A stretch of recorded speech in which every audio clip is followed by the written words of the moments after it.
இது கலசத்தோட இருக்கிற ட்ரெடிஷ்னல் படி. எங்களோட தீம் வந்து திங்களும் திருவிழாவும். இது வந்து திங்கள்னா தமிழ்ல மாதம்னு ஒரு அர்த்தம். சித்திரை தேர் திருவிழா.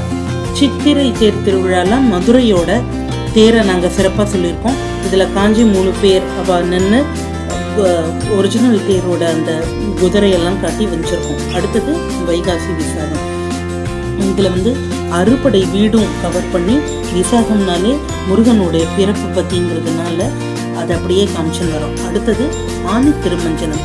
ஆனி திருமஞ்சனம்னா அதில் வந்து சிதம்பரம் நால்வர் வருவாங்க. அதனால பாடல் பெற்ற ஸ்தலம்ங்கிறதுனால நடராஜர் அதில் அபிஷேகம்லாம் காட்டியிருக்கோம். ஆடி பூரம். பூரம்னா ஆண்டாள், வளையல் அலங்காரம், மாரியம்மன், தீமிதி, கரகாட்டம் எல்லாம் காட்டியிருக்கோம். அடுத்தது ஆமணி உரியடி. உரியடி உற்சவத்தில் கிருஷ்ணர் உரியடி ப்ளஸ் விநாயகரோட ஃபுல் ஊர்வலம், அதில் எல்லோரும் நமஸ்காரம் பண்ணுற மாதிரி எல்லாமே காட்டியிருக்கோங்க. அப்புறம் புரட்டாசி பிரம்மோற்சவம், திருப்பதியில் நடக்கிற வெங்கடாச்சலபதி பிரம்மோற்சவம் எல்லாமே காட்டியிருக்கோம். எல்லா வாகனம், சேஷ கஜ எல்லா வாகனமும். அடுத்தது ஐப்பசி அன்னாபிஷேகம், சிவனுக்கு சாதம் கரிகா எல்லா அபிஷேகம் எல்லாம். அதனால எல்லாரும் அங்கே உட்காந்து சாப்பிட்றாங்க. அதுக்கு அடுத்தது கார்த்திகை தீபம், அண்ணாமலை உண்ணாமலை தீபம். அடுத்தது 30 மார்கழி.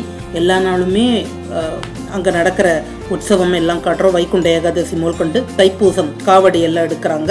அடுத்தது மாசி மகம், அங்கே கும்பகோணம் டேங்க்கு அங்கே நடக்கிற விழாவை காட்டுறோம், மாசி மக குளம். அடுத்தது பங்குனி உத்திரம், இங்கே நடக்கிற ஸ்ரீனிவாச கல்யாணம், மீனாட்சி திருக்கல்யாணம், பார்க்கடல் கடைஞ்ச லக்ஷ்மியோட ஜனனம். அதனால் பங்குனியோட இந்த கல்யாணத்தை பார்க்குறோம். இதுதான் எங்களுடைய தீம்.